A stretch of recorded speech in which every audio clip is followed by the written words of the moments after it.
জয় যিশু। আজ পহেলা মে।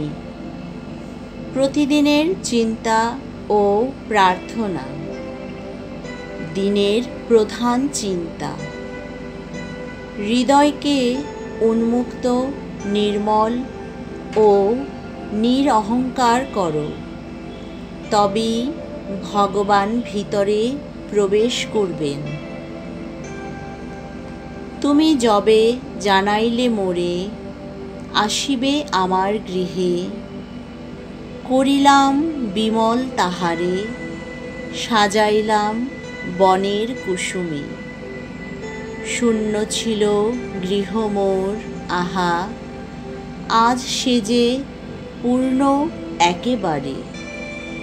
গন্ধহীন পুষ্প সম্ভার হইল আজ সুগন্ধ মধুর। ছাড়িব না এ কুটির কভু আমি, লোভিতে জগতের সমগ্র প্রাসাদ। উপদেশ: সেবা, দীনতা এবং পবিত্রতাই মানুষের চরিত্রের ভিত্তি। এর অভাবে ধর্মজীবন গঠন অসম্ভব। সেজন্যই প্রত্যেকের জীবনে এই সকল গুণের অভ্যাস করিতে হবে।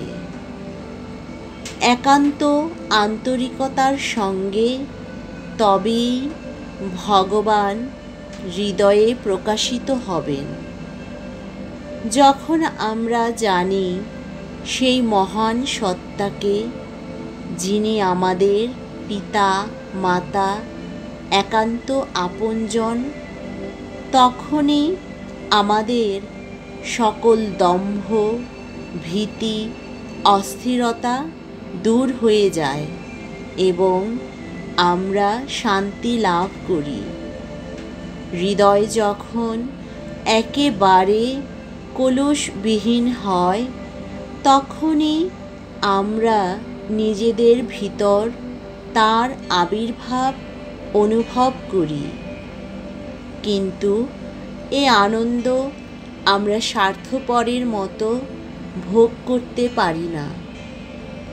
প্রত্যেক কথায়, কাজে এবং চিন্তাসূত্রে সেই অনুভূতি অপরকেও দান করি। প্রার্থনা। পরম করুণাময় প্রভু, আমার মন ও চিন্তাকে পূত পবিত্র করুন।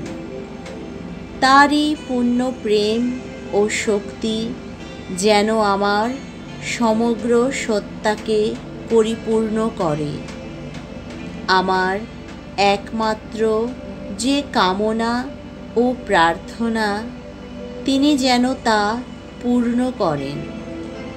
তিনি যেন আমাকে তার পবিত্র সত্তার বাসযোগ্য আলোয় দেখান।